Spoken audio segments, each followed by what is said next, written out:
Então, boa tarde a todos.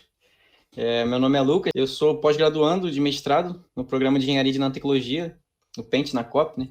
Eu ingressei no grupo de pesquisa aqui do EGPOL no início desse ano, esse ano de 2020, conturbado, né? Que está tudo correndo como a gente não espera.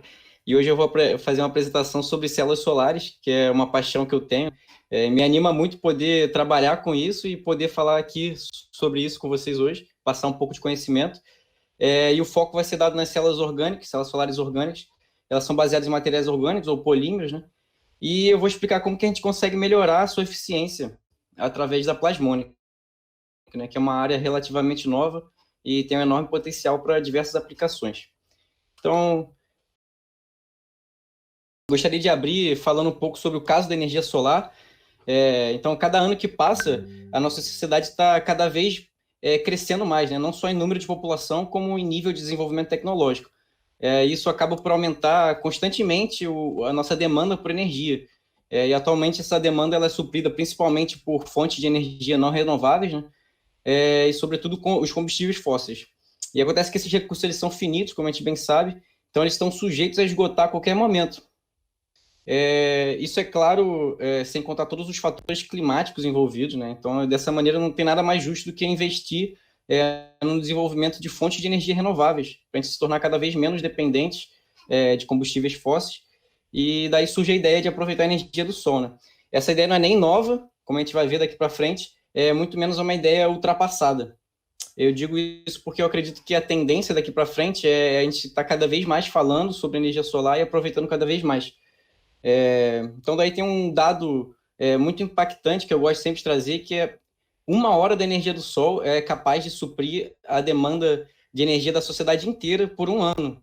Então, vamos lá, se a gente fizer um cálculo estimado da quantidade de energia que o Sol envia durante 1 horinha só, em toda a superfície terrestre, esse valor é suficiente para suprir todo o funcionamento da sociedade. Isso com um dado de 2001, né? Mas isso também fazendo algumas aproximações irreais, como considerar que toda a superfície da Terra teria placas solares instaladas e que essas placas teriam eficiência de absorção de 100%, o que não é algo que a gente vai ver que está longe da realidade. Porém, ainda que esse dado seja exagerado, eu acho que esse cálculo é muito emblemático para sustentar o argumento da energia solar. Então, bom, hoje eu vou falar um pouco do meu projeto de pesquisa de mestrado, e eu dividi essa apresentação em 4 partes, né? Eu vou fazer uma boa introdução, onde eu vou dar um amplo panorama sobre a tecnologia solar como um todo, trazendo um breve histórico, explicando os efeitos envolvidos nessa tecnologia, mostrando as diferentes gerações de células solares com foco nos OPV, que são as células orgânicas, né, que são o objetivo do meu trabalho. E aí eu vou definir a plasmônica e explicar a sua aplicação em células solares. Por fim, vou falar do meu projeto, né, mostrando o planejamento, mostrar alguns resultados, e aí falei os próximos passos e vou concluir e abrir um espaço para discussões e sugestões, né? Então, bom, nas minhas apresentações, eu gosto de sempre construir o conhecimento bem do início, começando bem do básico. Então, eu vou começar definindo o que é uma célula solar, né? Resumidamente, as células solares elas consistem num dispositivo elétrico que converte a energia da luz do sol diretamente em energia elétrica, por meio do efeito fotovoltaico. Então, mais à frente, a gente vai ver com mais detalhes cada um desses conceitos. E aqui, novamente, eu reforço a importância da gente estar sempre valorizando investindo em iniciativas que desenvolvam a tecnologia fotovoltaica, né? É nosso dever, como coabitantes, cuidar do nosso planeta, porque, afinal, não existe um planeta B, né, ainda. Eu gosto muito de dizer sempre essa frase. Então, sustentabilidade, ou seja, criar meios para que a gente consiga se desenvolver de uma forma que não comprometa o nosso futuro, é importantíssimo. Então, aqui nesse slide, a gente vai acompanhar um breve histórico da tecnologia solar. Eu dividi em 5 períodos relevantes, que são o período da Antiguidade, nos séculos antes de Cristo, dando um grande salto aqui para a Era Moderna, no século XVIII, e seguindo os séculos XIX, XX e hoje XXI. Então, como levantado anteriormente, essa ideia de aproveitar a energia vinda do Sol não é nova.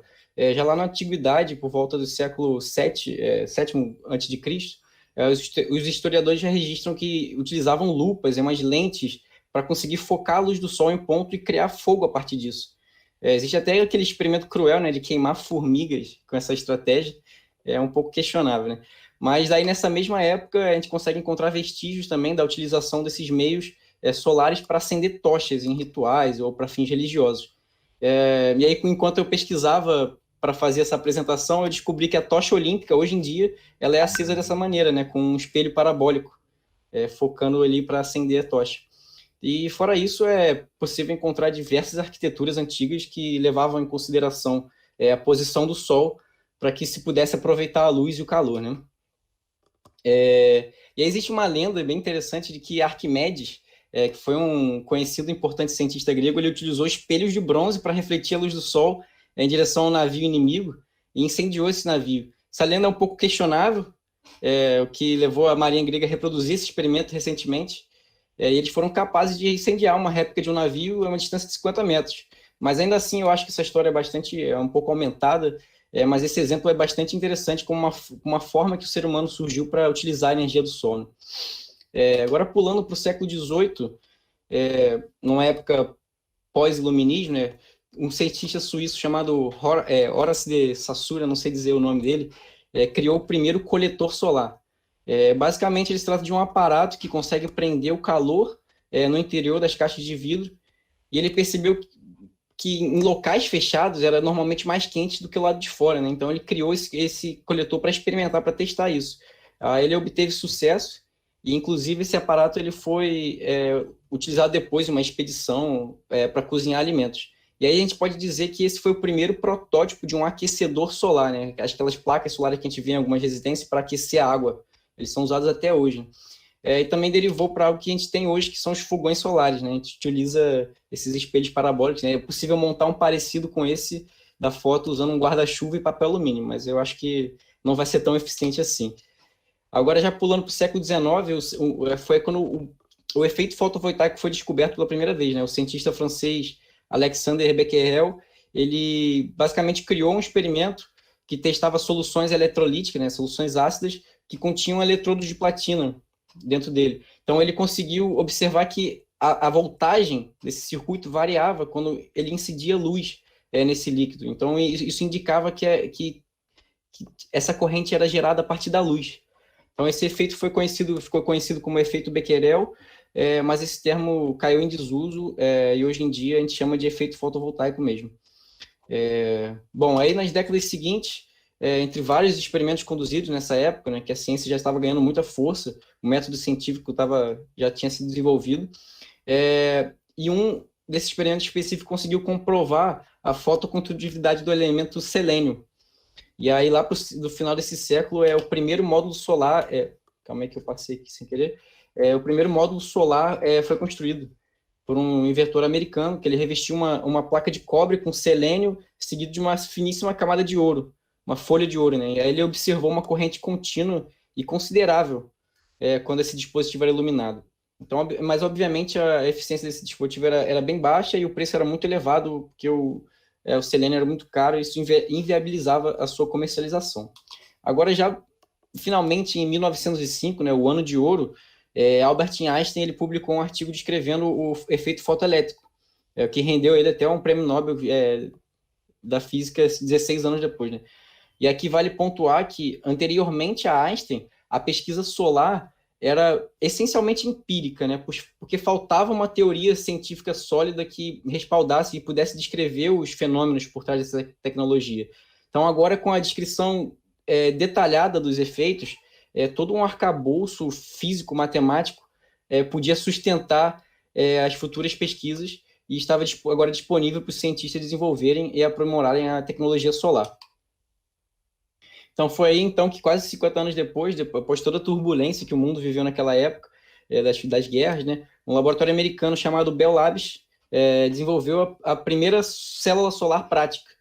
Eles estavam desenvolvendo pesquisas em microeletrônica, né, construindo transistor, e acabaram chegando nessa tecnologia que utilizava wafers de silício cristalinos como material fotovoltaico. E aí, a partir daí, a tecnologia começou a se desenvolver rapidamente, né? Não demorou nem 2 anos para surgirem os primeiros módulos solares comerciais, só que o custo ainda era muito longe da realidade da maioria da população. Na época, o preço era de mais ou menos uns $300 por watt de potência, algo que era nem um pouco acessível. Mas aí o que impulsionou mesmo a pesquisa solar e fez essa tecnologia literalmente decolar foi a corrida espacial no período de pós-guerra, né? Nessas aplicações onde o custo não é o problema, né? Qualquer tecnologia pode se desenvolver até seus limites práticos. Então, a partir de agora, todos os satélites enviados por programas espaciais, fossem soviéticos ou americanos, utilizavam a energia solar como alimentação primária. Bom, e daí para frente a tecnologia começou a ser dominada e os painéis solares começaram a se tornar cada vez mais eficientes e mais acessíveis. E hoje em dia é possível encontrar instalações solares nos mais diversos locais, né, em áreas rurais, em carros, dispositivos como calculadoras, em torres de farol, ferrovias, bombas de água em civilizações afastadas, precárias, e até aeronaves, né? Isso, sem contar que a revolução da telecomunicação nunca teria se desenrolado se não fosse pelos satélites, né, movido a energia solar. Hoje a gente conversa aqui pelo Google Meet por conta desses satélites que estão fazendo essa triangulação entre a gente. Então, agora no século 21, né, é possível enxergar um grande futuro para a energia solar. Inúmeros pesquisadores ao redor do mundo trabalham para desenvolver e tornar cada vez mais acessível essas tecnologias, como esse pesquisador desconhecido aí da Ford. Então, é um esforço conjunto e a ciência ela é feita assim, né? Então, brincadeiras à parte, agora a gente vai ver um pouco do efeito fotoelétrico. O efeito fotoelétrico ele foi descrito por Einstein, né? Ele se baseia na emissão de elétrons a partir da incidência de uma onda eletromagnética no material, a incidência da luz, né? O que isso quer dizer? Então, dado um material arbitrário aqui, A, vamos dizer, com vários elétrons em sua estrutura, quando a luz chega para interagir, os elétrons são excitados para um nível de energia mais elevado. Então, eles saem do seu nível de energia fundamental e são injetados para fora desse átomo, desse material, né? E o grande pulo que Einstein trouxe aqui, que deu início a toda essa nova área da física, que é a quântica, né, foi a quantização dos níveis de energia. Isto é, né, agora existem níveis discretos de energia que são permitidos. Ao invés de ter uma escala contínua de qualquer energia permitida, apenas alguns valores são permitidos. Então, determinados materiais absorvem determinados pacotes de energia, vamos dizer assim. Né? E na luz, esses pacotes a gente chama de fóton. Então, o fóton consegue ser absorvido para excitar o elétron e ejetado do material. Agora, comparando com o efeito fotovoltaico, eu posso dizer que, em essência, se trata do mesmo mecanismo. A única sutil diferença é que agora, para um dado material B, existe um material C, que pode captar esse elétron e transportá-lo. Não foi aqui? Agora foi. Existe um material C que poderá captar esse elétron e transportá-lo para criar uma corrente, né, e gerar energia elétrica a partir disso. A diferença é basicamente essa. Então, agora que foi entendido o efeito por trás das células solares, a gente pode começar a falar das suas diferentes gerações. A primeira geração ela se baseia nas células solares de silício, e apesar de elas serem da primeira geração, a gente não deve subestimar, né? Porque até hoje essas células dominam quase que 80% do mercado solar hoje em dia. Isso se deve ao fato de que elas possuem eficiências elevadas e uma altíssima estabilidade. De que comercializa, elas costumam dar 10 anos de garantia nesses módulos. E aqui eu quero diferenciar célula solar de módulo solar. A célula solar é um quadradinho independente desses que estão ali em cima, e quando a gente une várias células solares e monta em um suporte, por exemplo, uma moldura de alumínio ou um vidro com um vidro antirreflexivo, aí a gente tem um módulo solar, um módulo fotovoltaico, né? E aí, para quem frequenta ou frequentava, né, a UFRJ ali do fundão, essa foto ela pode ser um pouco familiar. O estacionamento tem um estacionamento da COP que ela conta com uma cobertura de placas solares de silício. Eu acho que isso é uma iniciativa muito boa para aproveitar um espaço que não seria normalmente utilizado para gerar energia e fazer sombra ao mesmo tempo, proteger os carros, né? Mas apesar que eu não sei ao certo onde que essa energia está sendo alimentada. Então, se alguém souber, pode me contar, que eu sempre tive essa curiosidade. Então, basicamente, a maior parte das usinas solares elas utilizam a tecnologia de silício de primeira geração para seus módulos, E essas usinas são o que a gente chama de geração centralizada, né? Que alguém ou alguma iniciativa gera energia para comercializar, para vender essa energia em leilões para as concessionárias, né? O que é diferente da geração distribuída, onde o próprio usuário tem no seu telhado, né? E gera a sua própria energia, e aí ele pode conectar à rede e vai para a concessionária. E aqui o silício policristalino ele é o mais utilizado, esse que é o azulzinho, ele atinge eficiência de 15%, mais ou menos, e o silício monocristalino, que é esse pretinho, ele é mais difícil de obter, mas ele alcança eficiência de até 28%. Bom, qual que é o problema com os módulos de silício de primeira geração? O problema é que o processo de purificação do silício ele é extremamente dispendioso. Então, é necessário, para você conseguir... a gente pega a sílica, né, que é silício com 2 oxigênios, para a gente conseguir purificar, a primeira etapa você tem que atingir 1.800 graus, fora as outras etapas também que consomem bastante energia. E outro problema também é que esses módulos são pesados e quebradiços. Então, isso limita a aplicação para instalações de grande porte, e limita apenas para instalações de grande porte, como usinas, telhados ou lajes, né? O que nos leva, então, para a segunda geração de células solares, que é a geração dos filmes finos. Então, aqui o peso e a rigidez não são um problema, já que agora é possível desenvolver filmes finos sobre substratos que são flexíveis, que podem ser flexíveis, na verdade. Então, essas camadas, elas sendo mais finas, elas utilizam muito menos material em comparação à primeira geração. Então, isso permitiu que se fossem desenvolvidas células solares muito mais baratas, a troco de um pouco da sua eficiência, né? Então, diversas tecnologias foram desenvolvidas nesse âmbito, como o silício amorfo, que foi o primeiro de todos. Ele foi desenvolvido como um método muito mais barato de você depositar camadas de silício, só que dessa vez não cristalinas, né, amorfas. Então, muitos dispositivos nessa época, como calculadoras, rádios, passaram a incorporar essa tecnologia. E a gente está falando por volta ali da década de 60 e 70. Né? E aí surgiram também outras tecnologias, como o telureto de cádmio e o CGS, que é um acrônimo para cobre, índio, galho e selênio. Então, ambas foram tecnologias muito promissoras dessa categoria, porque eles conseguem atingir eficiências consideráveis e comparáveis à tecnologia do silício, mas ele tem alguns elementos problemáticos, como o cádmio, né, que ele é bastante tóxico, um dos materiais mais tóxicos que a gente tem, e o índio, que é um elemento bastante raro, ele fica cada vez mais caro, né? Então, é um problema quando a gente se pensa em produção contínua e em escalabilidade, né? E aqui também tem as células de galho arseneto. Essas são as células mais caras e as mais eficientes até hoje. E por esse motivo, não é de se espantar que elas só são utilizadas em aplicações onde o custo não é um problema. Um exemplo interessante disso é o mercado, não sei se pode dizer assim, mercado, de aeronaves solares. Eu achei isso bastante interessante, que existem várias competições desses veículos, e os entusiastas se empenham aí para bater diversos recordes.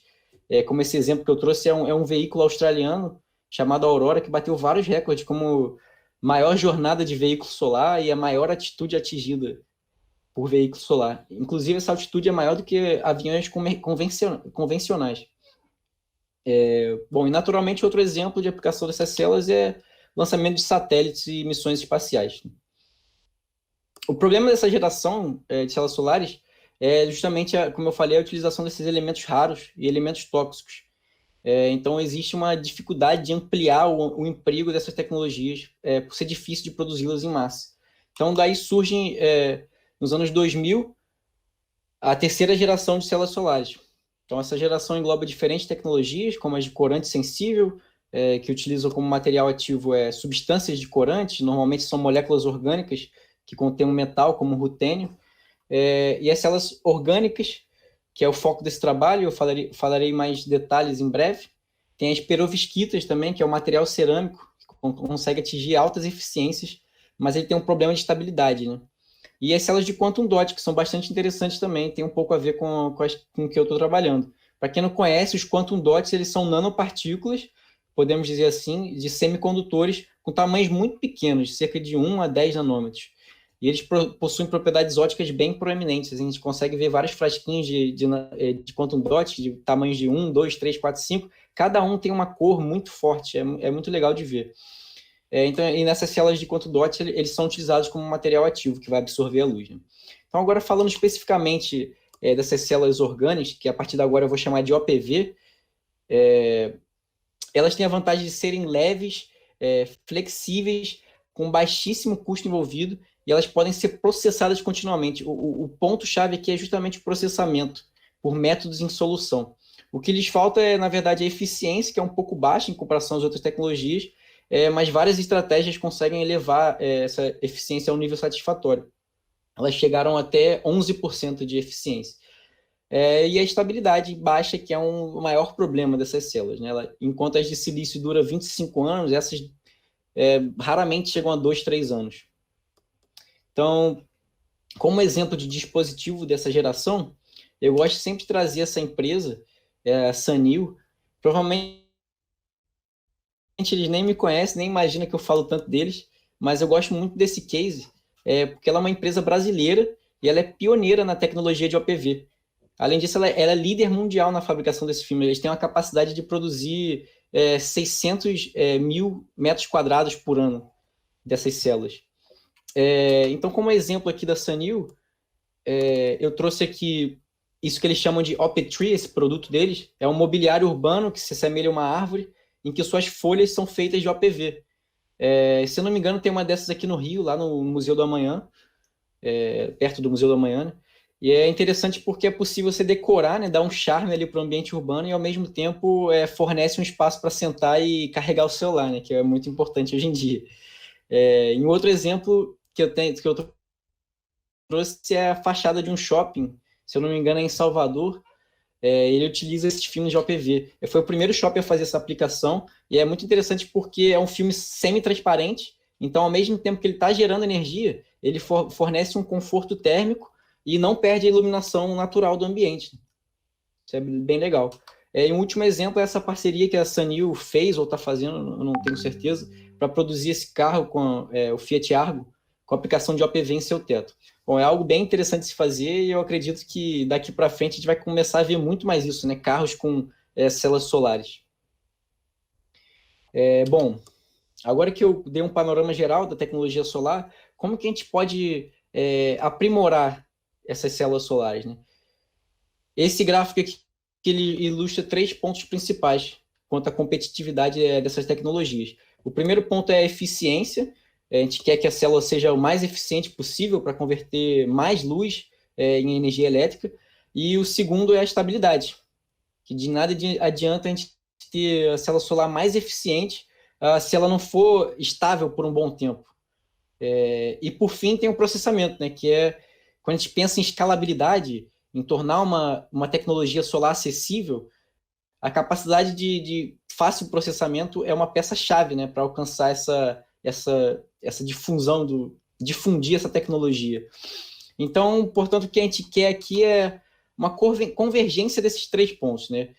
Claro que também tem um ponto de custo, também é muito importante. Mas aí a gente pode pensar em estratégias para aprimorar.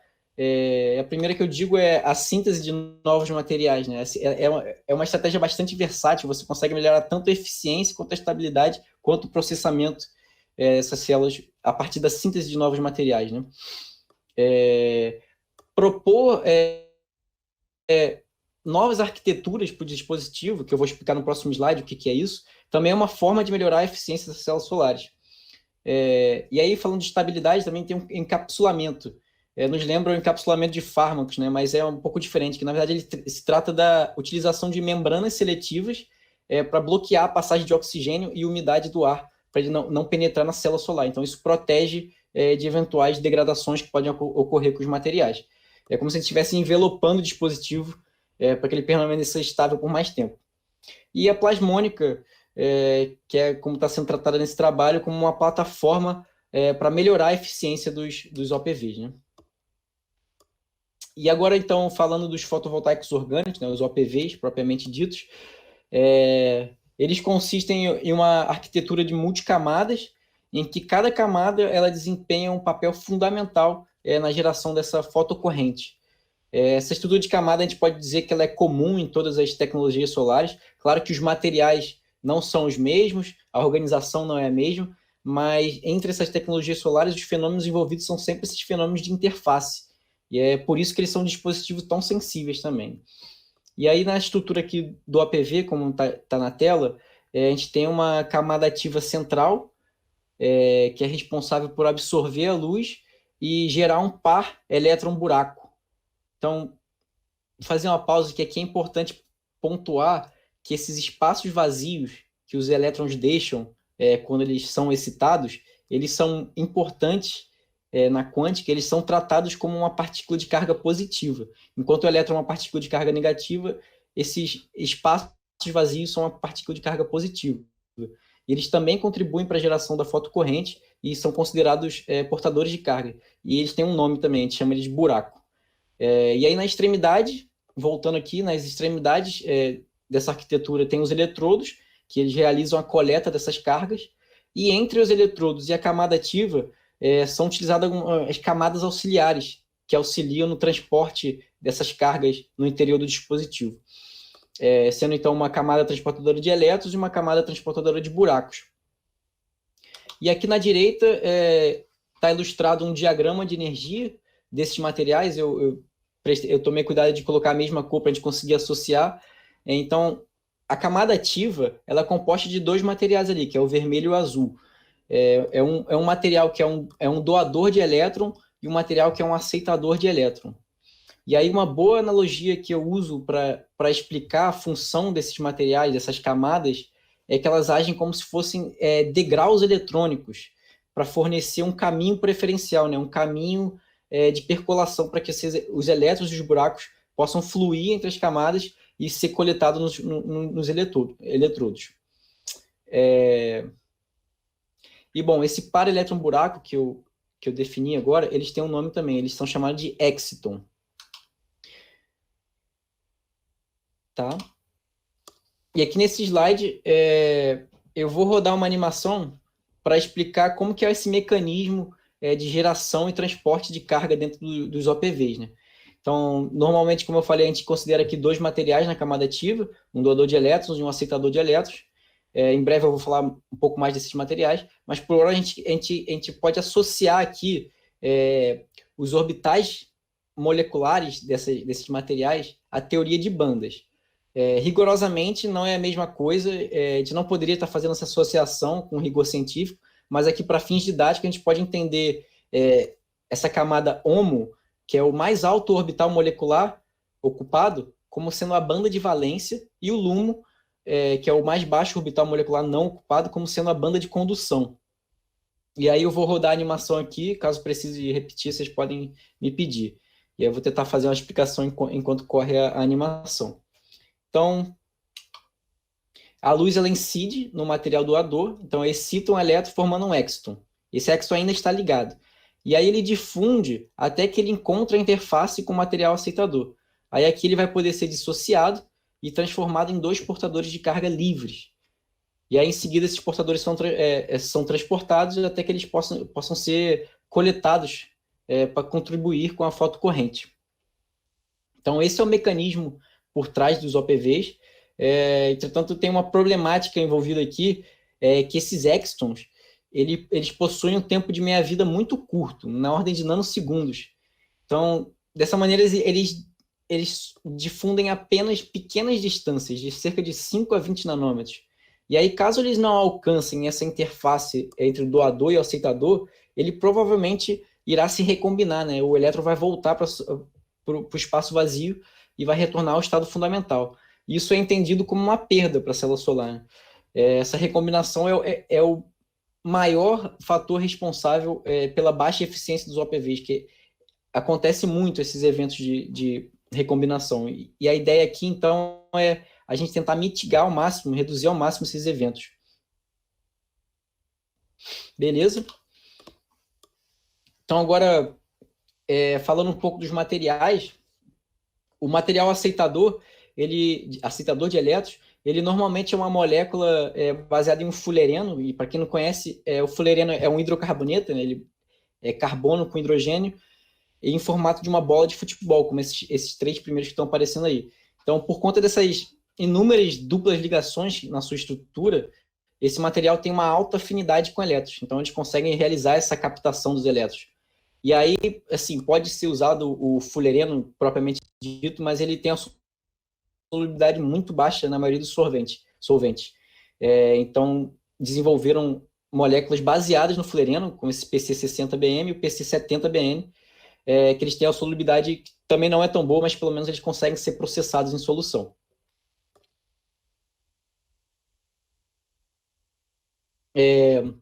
Já o material doador, ele normalmente é um polímero conjugado, ele tem uma alternância entre ligações duplas e simples. E isso cria uma certa condutividade para esse polímero.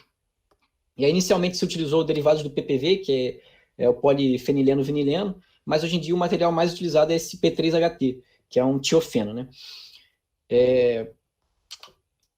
Aí a primeira abordagem que fizeram para fabricar os OPVs utilizava uma estrutura de bicamada, em que o P3HT ele era depositado em cima do PCBM.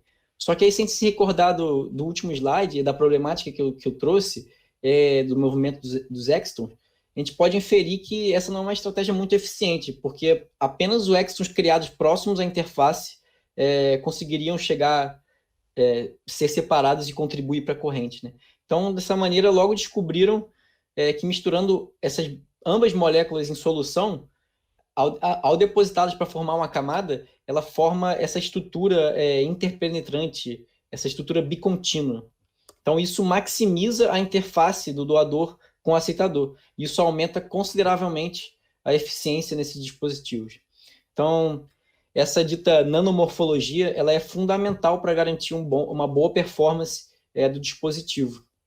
E é importante que a gente otimize a sua formação, porque o mecanismo ainda é pouco compreendido, chega a ser um pouco de aleatoriedade para a formação dessa rede interpenetrante, né? Então, muitos estudos dedicam esforços para entender e otimizar essa estrutura.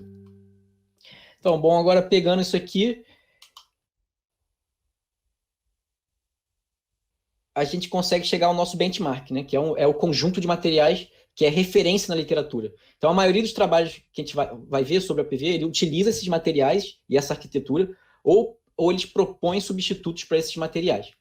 Então, são eles um substrato de vidro, que, assim, em escala laboratorial, a gente utiliza o de vidro porque ele é o mais fácil de manusear, mas se a gente for fazer comercialmente, pode ser utilizado um substrato de polímero flexível, né? E aí tem um eletrodo de Ito, que é óxido de índio estanho, que é um material condutor e transparente, que é amplamente utilizado na optoeletrônica.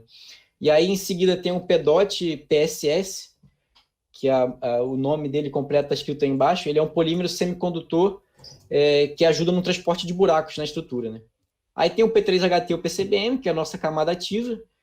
E, por fim, tem as duas últimas camadas, que normalmente são metais, né? Pode ser um fluorito de lítio ou um cálcio como transportador de elétrons e um eletrodo de alumínio, para fechar essa arquitetura, essa estrutura e conseguir gerar corrente, né?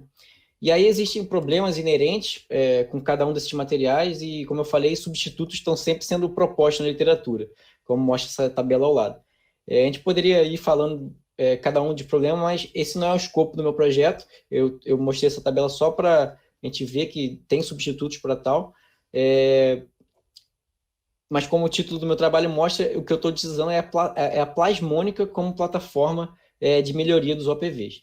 Então, isso nos leva à própria plasmônica, né? Então, aqui eu vou...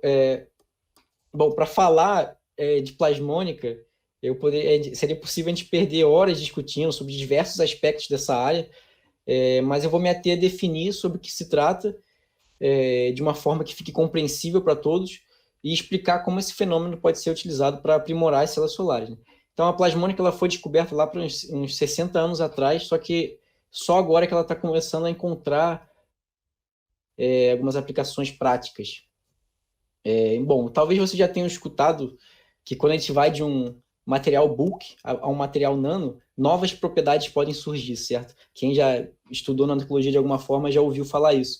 E aí o fenômeno da ressonância plasmônica de superfície, que é o que a gente está tratando aqui, é uma dessas propriedades novas que podem surgir. Então, esse GIF que está rodando, ele ilustra um dos modos de propagação desse fenômeno.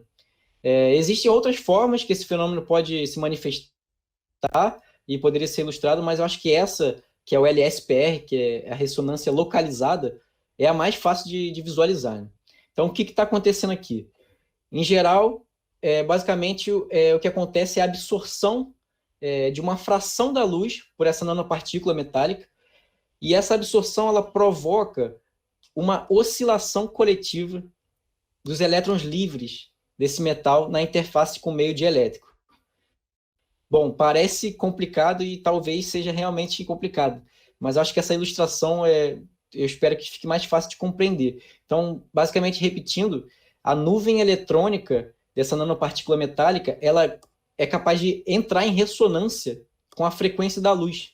E aí isso cria esse dipolo, né? Ele polariza as cargas na estrutura metálica, que se movimenta coletivamente em várias direções. E aí, bom, isso aí pode ser usado, tem efeitos práticos em diversas áreas, em medicina, em sensores, em eletrônica, em catálise e em células solares, né? E aqui, como que esse fenômeno pode atuar nas células solares? Existem três mecanismos distintos, basicamente. O primeiro é o espalhamento do campo distante. Ele basicamente é o espalhamento da luz. Ele espalha a luz em direções que podem ser controladas a depender da morfologia e tamanho da nanopartícula. Então, com isso, é possível a gente prender a luz no interior do dispositivo, que chama de light trapping, né? Então, isso aumenta o caminho óptico percorrido pelos fótons. E aí a gente aumenta a probabilidade desse fóton ser absorvido pelo material. E aí tem o realce de campo próximo, esse para mim é o mais legal, porque essa oscilação dos elétrons, né, ela cria um campo eletromagnético ao redor dessa partícula, e esse campo eletromagnético ele é muito intenso próximo da superfície. A gente vai ver, quando eu for falar da modelagem, a gente vai conseguir visualizar isso bem legal. E aí isso também aumenta a probabilidade de ocorrer uma transição quântica nessa interface ali perto da nanopartícula, aumenta a probabilidade de que um fóton seja absorvido.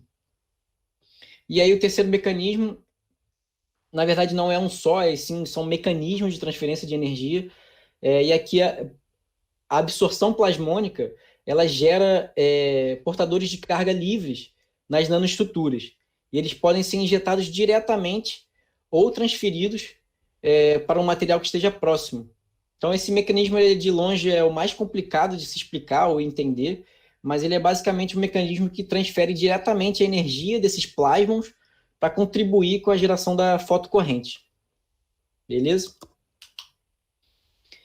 E agora, para falar um pouco mais da aplicação da plasmônica, é preciso falar um pouco do espectro eletromagnético. Eu não sei se todos aqui estão familiarizados com esse espectro, mas aí eu trouxe essa ilustração de qualquer forma para ilustrar resumidamente o que se trata. Então, a luz ela é uma onda eletromagnética, né? Assim como outras ondas que a gente está acostumado, como micro-ondas, raio-x, radiofrequência, ultravioleta e infravermelho, né? O que difere essas ondas é a frequência com que elas oscilam, né? Quanto mais rápidas, mais à esquerda do espectro elas estão e mais energéticas elas são. Quanto mais lentas, mais à direita desse espectro elas estão e menos energéticas elas são.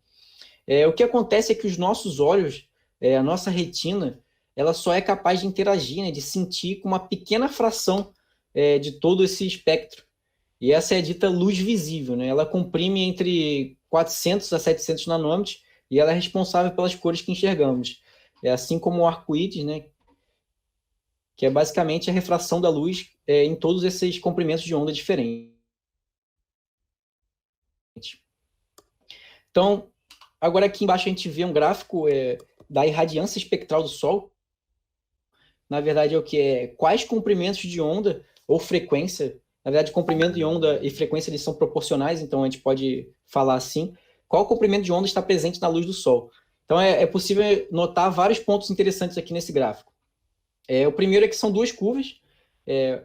Uma representa a irradiância fora da atmosfera, essa que está mais transparente e é maior, e outra no nível do mar. Essa diferença ela ocorre basicamente por causa dos compostos presentes na atmosfera que absorvem ou refletem determinadas frações desse espectro, né? Então, aí, com o que sobra no nível do mar, é possível a gente observar que cerca de 45% mais ou menos do total está na região do visível. e aproximadamente 5% é radiação ultravioleta. E aqui eu vou fazer um parênteses rapidinho só para dizer que a atmosfera consegue filtrar grande parte do UV e só esses 5% ele é capaz de causar essa destruição que a gente conhece, né? Causar câncer de pele e tal. Então, usem protetor solar. Então, fechando parênteses, é que a outra metade do espectro da luz, do Sol, se encontra no infravermelho. E aqui o que eu quero dizer? Que a maioria das células solares, elas são desenvolvidas para absorver ali na região do visível. E pouco elas absorvem na região do infravermelho. Então é quase como se a gente estivesse descartando uma parte dessa luz. Mas eu já adianto aqui que não é possível absorver todo esse espectro ao mesmo tempo, sabe? É uma limitação física que tem relação com os níveis de energia, o band gap do material e a energia associada a cada fóton, né? O material ele só consegue absorver fótons que tenham uma energia igual ou superior ao seu band gap. Então, aí a plasmônica ela entra em ação aqui como uma forma de aproveitar diferentes regiões do espectro eletromagnético. Então, por exemplo, a gente tem esse gráfico, é de um trabalho do professor Tenner, que é meu orientador também, em que é fácil de visualizar a diferença da banda plasmônica de diferentes nanoestruturas. Enquanto a prata ela absorve ali na região de 420 nanômetros, o ouro absorve em 530 nanômetros. Daí ele sintetizou uma nova morfologia, que são os nanoanéis de prata-ouro, e eles absorvem uma região mais ampla do espectro ali, por 500 a 700 nanômetros. Bom, isso mostra o potencial que a síntese controlada de nanomateriais tem para acrescentar a tecnologia solar. Como a banda plasmônica ela é diretamente relacionada com a morfologia e o tamanho das nanopartículas, então é possível a gente modular a absorção da luz através da síntese controlada desses nanomateriais. E bom, daí surge o meu projeto. Eu vou tomar uma água rapidinho.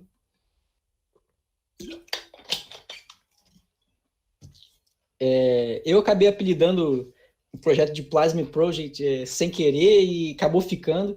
E aí tem essa imagem aqui que eu fiz para inscrição num edital.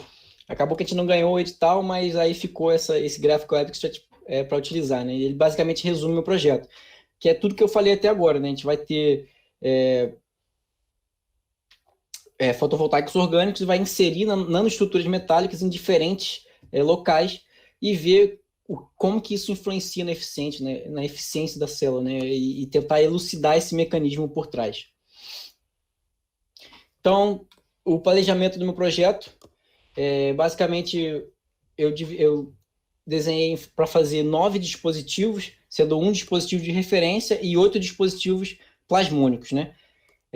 Vou sintetizar 4 nanopartículas, e eu escolhi as nanopartículas de prata, uma nanopartícula de ouro, e 2 morfologias diferentes, que é a nanoestrela de prata-ouro e nanoanéis de prata-ouro, como eu acabei de mencionar.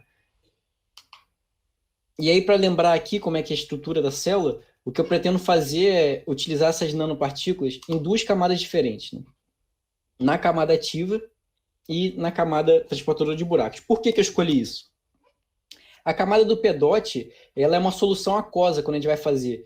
E isso facilita na hora de misturar os componentes com a nanopartícula. Então, eu acho que essa vai ser uma estratégia fácil e pode ter resultados bem interessantes. Agora, uma estratégia que eu acho que é mais promissora é utilizar na camada ativa. Porém, aqui é uma solução orgânica, então talvez não seja fácil, talvez eu tenha que fazer algum tratamento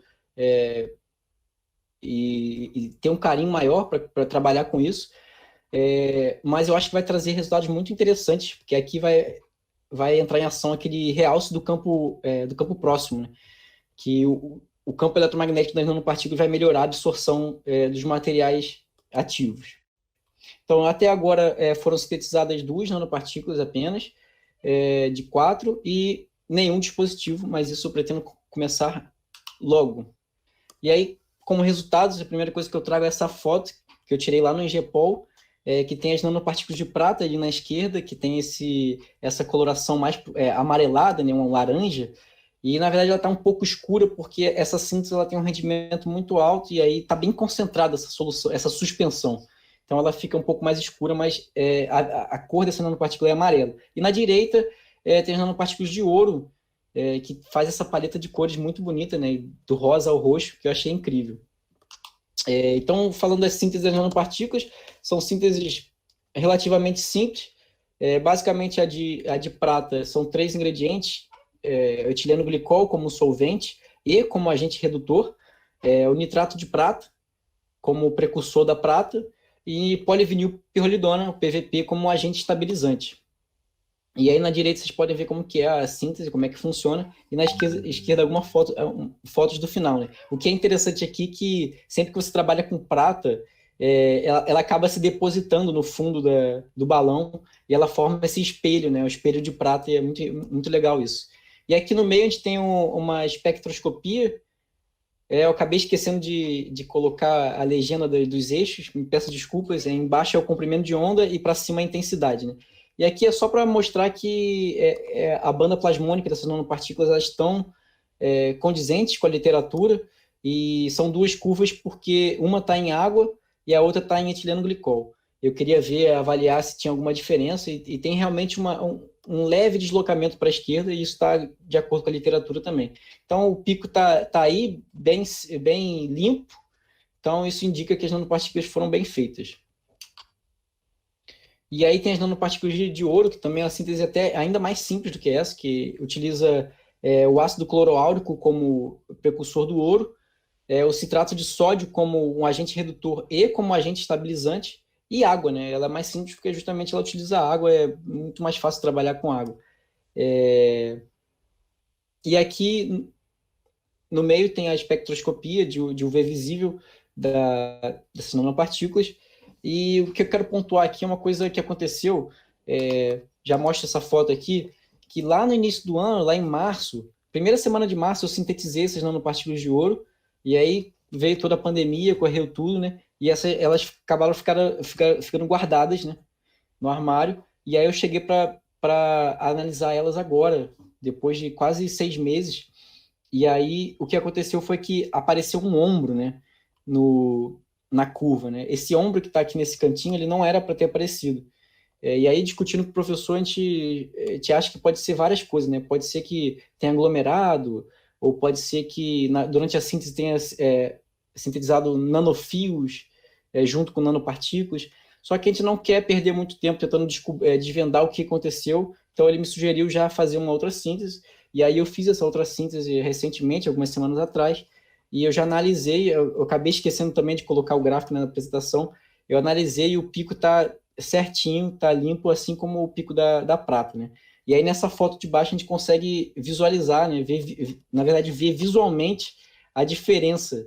Enquanto a nanopartícula que eu acabei de sintetizar está vermelhinha, essa outra antiga ela já começou a ficar roxa, né? Mostrando que essa estabilidade porque é uma estabilidade eletrostática, né? O citrato de sódio ele estabiliza, só que ele pode acabar aglomerando assim nanopartículas. Bom, e agora eu também cheguei a fazer no início do ano a microscopia das nanopartículas de prata, só que chega a ser uma afronta mostrar essa microscopia, porque se a gente prestar atenção na escala, não está dando para ver as nanopartículas aí. Porque quando eu fui fazer o microscópio do núcleo de microscopia, que tinha uma potência maior, estava ruim, estava consertando, e aí a gente usou esse T-scan, e ele não teve poder de resolução suficiente para enxergar as nanopartículas. Mas pelo menos a gente conseguiu fazer um EDS, e a gente viu que tudo que a gente esperava está ali, né? A prata, o silício, que na verdade é o substrato, carbono e oxigênio, que vem do PVP, né? E aí, se a gente aproximar e ver só nanopartícula não, né? Só essas bolinhas, surge 2 picos ali que a gente não sabe o que é. O software, no dia, eu lembro que ele sugeriu que eram os metais pesados lá que não tinham nada a ver com o que a gente estava esperando. E aí, então, a gente continua com essa incógnita, na dúvida aí de o que pode ser. O professor Tene, ele acha que pode ser alguma contaminação orgânica de algum tubo que eu tenha usado e tal, e por isso que está tão uniforme, por isso que fez tantas bolinhas aglomeradas. Porque, novamente, eu reforço que não são nanopartículas, porque está na escala de micrômetro essas imagens. Então, está difícil arrumar microscopia, então, mais para frente eu terei mais microscopias para mostrar. E agora a gente entra na modelagem computacional. Isso foi uma ideia que eu que eu sugeri para o professor agora, em quarentena, né, com mais tempo em casa. Não estava no início do projeto, e ele, obviamente, foi positivo, e acho que isso tem muito a agregar a esse projeto. E aqui o que a gente faz é esse método chamado FDTD, que é o Finite Difference Time Domain. Basicamente, ele vai resolver, ele resolve as equações de Maxwell para geometrias arbitrárias e complexas. Então, é muito bom quando você não consegue prever facilmente o desempenho do dispositivo, porque não tem métodos analíticos específicos para isso. Então, executar simulações é mais rápido e mais barato do que fabricar protótipos e, em seguida, fazer as medições experimentais, né? Então, principalmente se o intuito é obter resultados para vários diferentes designs ou arquiteturas. Então, essas simulações são uma ótima maneira de avaliar e otimizar alguns parâmetros do projeto antes da fabricação dos dispositivos físicos, né? E além de que também é possível verificar algum resultado que foi obtido experimentalmente para ver se bate com o teórico, né? Com o modelado. Então, e esse método do FTTD, ele é adequado para simular dispositivos que possuam features, como dizer, eles possuem características do tamanho do comprimento de onda, ou menor, né? Que é o caso das nanopartículas, né? Esse gráfico que a gente consegue ver os regimes onde cada teoria é adequada. E esse software, ele utiliza a teoria de Ni, né? Que é justamente quando o tamanho da nanopartícula é do tamanho da ordem de grandeza do comprimento de onda da luz.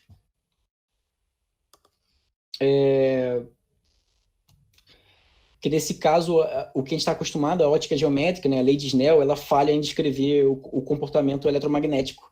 Então, é bastante interessante esse método e tem muito a agregar. Então, aqui, como eu falei, por exemplo, essa imagem aqui é do próprio site. Eu esqueci de dizer aqui, né, que o software se chama Lumerical, o software que eu achei para fazer essa modelagem. Ele é um software próprio para isso, e até o início do ano ele era independente, mas a Ansys acabou comprando, né, porque ele é muito bom. Então, toda a literatura, toda a referência que eu vejo de modelagem sobre isso, eu utilizo esse software.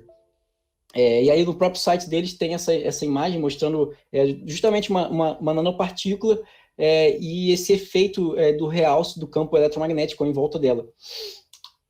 E aí, o que eu espero, o que eu quero fazer com essa modelagem, o que eu espero obter, né? Eu trouxe esse exemplo desse trabalho, que eles tentam otimizar a utilização das nanopartículas na estrutura dessa célula solar. Então, eles conseguem modelar e ver qual que é a melhor conformação para utilizar as nanopartículas, qual o melhor tamanho, qual o melhor espaçamento entre elas. Então, aqui nesse trabalho, eles fizeram duas propostas, né? Uma que era utilizar só as nanopartículas só nanopartículas de prata de 20 nanômetros, e outra utilizando essas nanopartículas de prata de 20 nanômetros e uma de 30 embaixo. E aí eu trouxe isso só como exemplo para ilustrar o que eu quero fazer.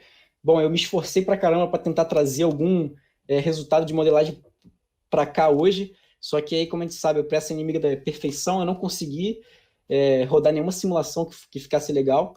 Então isso aí também vai ficar para as próximas apresentações. E aí os próximos passos, aqui já estamos na reta final da apresentação, basicamente começar a fazer os dispositivos, né? Começar a fabricar esses dispositivos.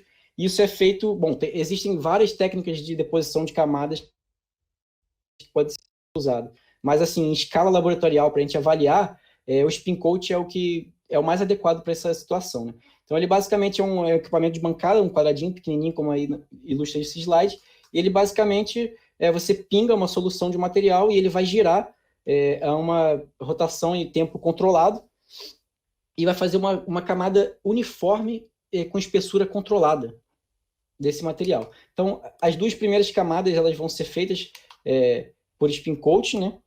E aí as nanopartículas elas também podem ser inseridas dessa forma, né? Com uma suspensão aquosa, nanopartícula eu consigo pingar e fazer esse spin coating.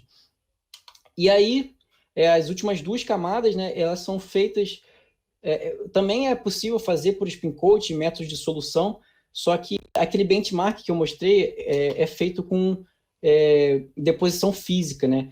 Pode ser ou um método de evaporação térmica, ou um sputtering, algum tipo de deposição física, como esse que está ilustrado, né? Que basicamente você tem um alvo que ele dá calor e evapora esse material, e esse material ele deposita em finas camadas no substrato que está preso no suporte, né? Isso tudo dentro de uma câmara a vácuo. Então, as últimas duas camadas elas vão ser depositadas a partir desse método, e assim a gente finaliza o dispositivo, e ele está completo e pode ser testado. Então, eu espero obter algo tipo isso aí, bem parecido com o que eu quero obter, mas na verdade eu acho que esse aí não é célula orgânica. Pela coloração, eu acho que é uma perovskita, porque elas são laranjas, assim, normalmente, mas vai ficar bem parecido, até porque lá no laboratório a gente tem todos esses materiais já chegaram. Uma coisa que a pandemia pode ter ajudado é que, na verdade, deu esse tempo para os materiais chegarem e eu poder começar a pesquisa logo. Então, essas perninhas elétricas, por exemplo, que tem, a gente já tem lá no laboratório, e todas essas plaquinhas também estão esperando para começar a fabricar esses dispositivos. E aí, só para não ficar faltando, eu queria falar rapidamente aqui das caracterizações que eu tenho feito e pretendo fazer. Eu dividi basicamente em dois grandes grupos. Isso não quer dizer que uma é mais importante que a outra, né? Na verdade é só que esse primeiro grande grupo são as caracterizações que eu vou ter que fazer sempre, corriqueiramente e paralelamente com as sínteses e a fabricação dos dispositivos. E o segundo grupo vai ser vão ser caracterizações que vão agregar alguma informação útil no final. Então, basicamente, eu vou fazer o V visível, né, que é basicamente tudo de absorção, eu vou conseguir ver com essa técnica. As microscopias, que vão ser muito importantes para visualizar as nanopartículas, diferente morfologia, como está a distribuição de tamanho. DRX, para ver a estrutura cristalina das nanopartículas também. O DRX ele sempre traz informações muito relevantes. O AFM, que é uma microscopia de força atômica, que eu vou conseguir ver a rugosidade das camadas e todas essas questões interfaciais eu vou conseguir analisar por AFM. E também tem as caracterizações mais específicas para a célula solar, né? As caracterizações elétricas, que é a curva JV, que é onde eu vou avaliar a eficiência, né? Que é o que eu quero. É uma voltametria cíclica, espectrometria de fotoluminescência, e aí embaixo a gente vai ter o TGA e o DSC para avaliar a questão de estabilidade térmica dos dispositivos, e o XPS ele pode dar alguma informação muito importante de fenômenos de superfície, alguma informação que esteja faltando, o XPS vai ser interessante.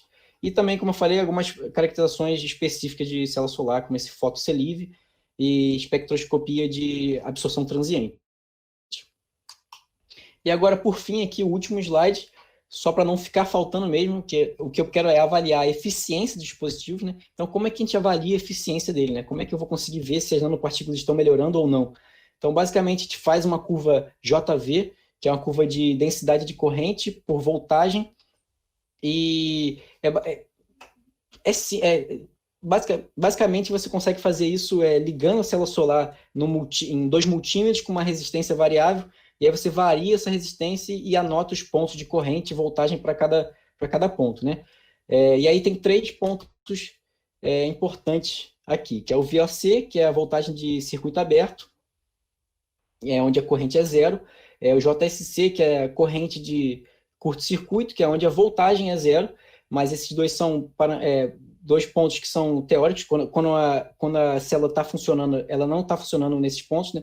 Na verdade, ela funciona naquele ponto VMP e JMP, que é o ponto de máxima potência, né? Então, a partir desses parâmetros descritos aqui, você calcula o fill factor, que é o fator de preenchimento. Ele é um valor que vai ser de 0 a 1, né, em porcentagem, basicamente, e você consegue interpretar ele graficamente como sendo o menor quadrado que você consegue encaixar dentro dessa curva.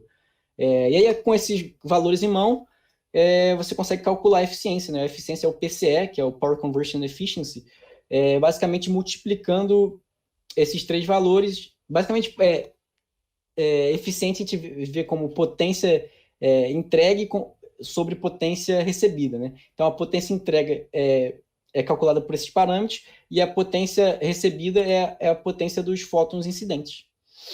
Então, basicamente, é assim que a gente avalia a eficiência, e com isso eu finalizo a apresentação. Obrigado pela atenção de todos, e principalmente obrigado para os meus orientadores por ter topado e me permitido trabalhar com uma coisa que eu realmente gosto. Obrigado pela sua oportunidade.